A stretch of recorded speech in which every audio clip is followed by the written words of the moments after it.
Hello everyone, AlphaSoul here, and welcome to another video. Today we're going to be discussing 10 interesting things that I pulled out from the Ashes of Creation most recent November live stream.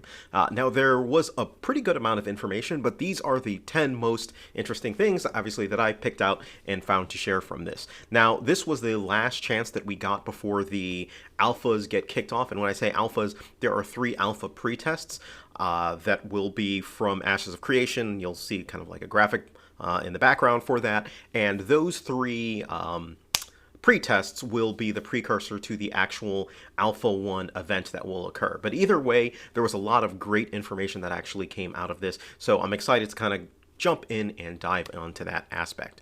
So without any further ado, let's just go ahead and get started.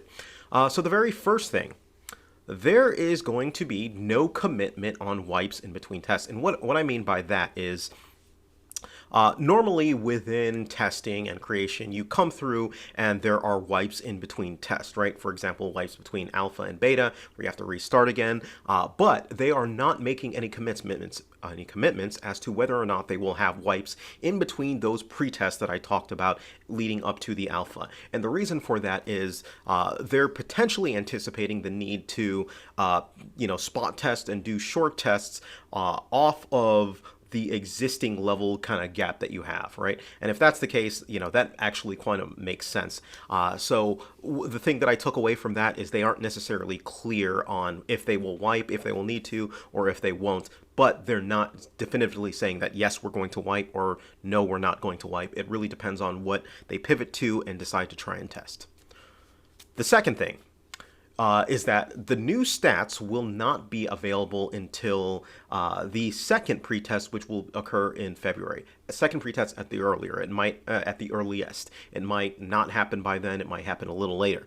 Now, the new stats, when they're talking about statistics, they're talking about the stats that generally come along with RPG games, right? So strength, dexterity, wisdom, intelligence, things like that, and those affect your character and how much damage they do, how much punishment they can take, things like that. Now, what's currently in the game is really a placeholder. It doesn't really do much. It was kind of thought of off the top of the head by Steven, and he threw it in there. But now they have a dedicated team that's kind of working on that and getting it ready for implementation. So I've been excited to kind of see that come through fruition, because as I've been testing in some of the earlier tests, I noticed that was one thing that was lacking for it. So it's interesting.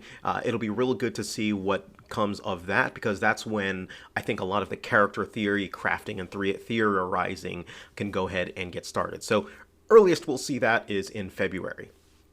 Now next, we saw a lot of good environment and a lot of excellent graphics and character models.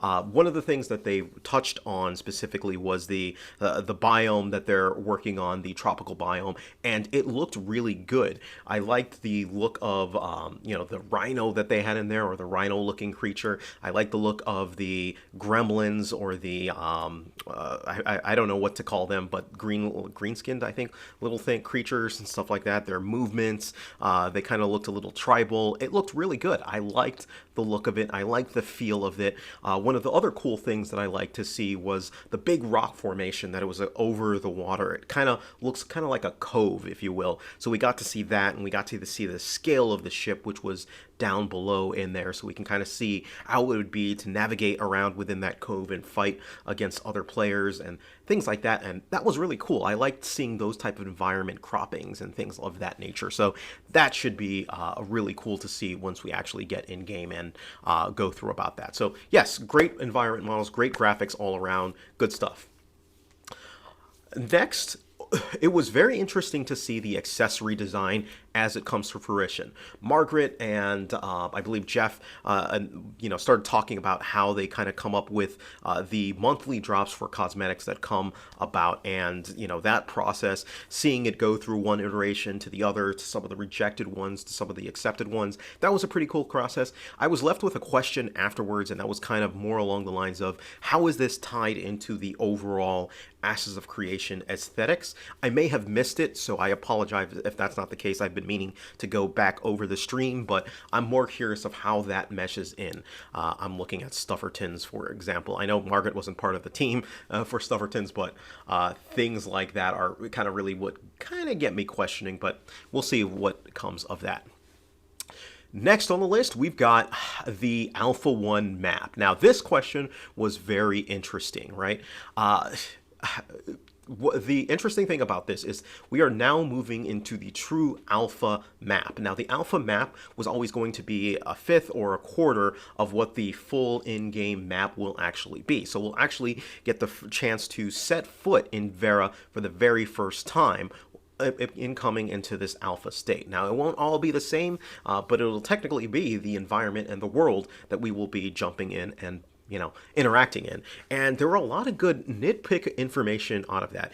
I think one of the things on the stream Stephen had stated was we're going with the jungle or the island kind of biome, and he was trying to remember where it was on the map. And since a lot of people have studied that map kind of through in and out, we're immediately able to target and say, hey, Stephen, you're talking about the Northwest. You're talking about the Northwest, the Nakua area. This is where we're talking about.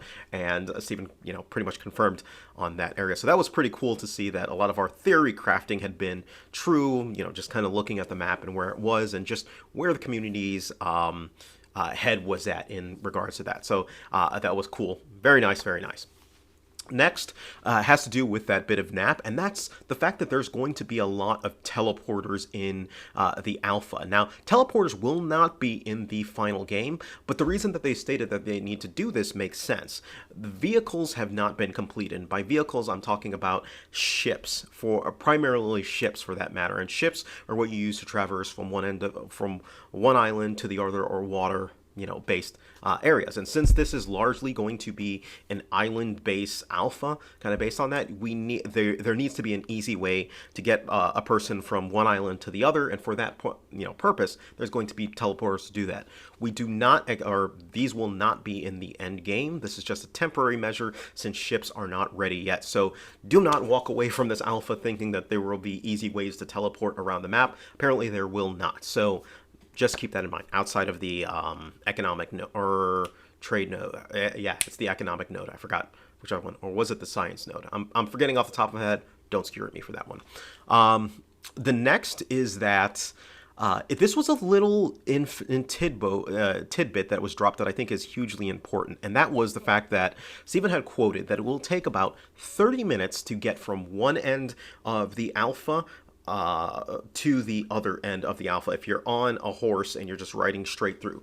That is a big map to get through, because the additional thing that I find really cool about that is you can also take that, extrapolate it, and then say, okay, well, given that factor, that it takes that long to kind of go through, if you're thinking about quarters, let's say the world is a fourth, right? And you're taking 4 squares and putting them there. Well, that means if you're going from one end to the other, and you're adding another square in, it's going to take an hour to get from one end of the world to the other, assuming that you can ride the entire way. Now, we know, looking at the map, that that's not the case, so it'll probably take a little longer, but that's if you were to just get on a mount and run from one end to the other. So that is incredibly cool to know and to start theory crafting around as to how big the world is going to be. Good stuff, great stuff. Next, we know there will be 8 or 9 nodes. Now, these nodes will not be their final placement. These are really just placeholder nodes that will be there for the alpha.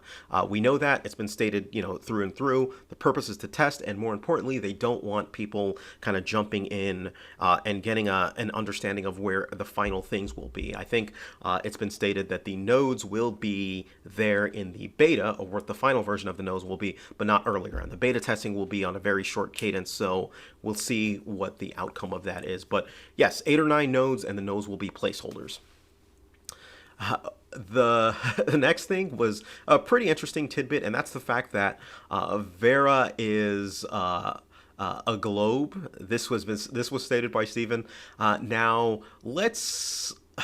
The funny thing that came up is, people are just going to be Verran Flat Earth Society and Flat Earth Verra, etc. We'll see. I'm wondering if this comes into play with the design of the world, because I think he's already stated that they will not be doing a wraparound, and in order to really prove that, you'll have to do a kind of a wraparound type thing, but we'll see what they come up with and if it actually makes sense. I'm curious to see, maybe they have found a way to do that, and, you know, kind of make the world like that, but if they do, that'll be very interesting to see, but yes. We'll see what comes of that. And then finally, the last thing that I want to touch on was the fact that there will be no level scaling, which to me is a great thing. No level scaling is good because it always drives me crazy when I come across games that do level scaling and make it so that you don't really feel like you've gotten more powerful. Like things have just kind of gone along with you, but you haven't really gotten.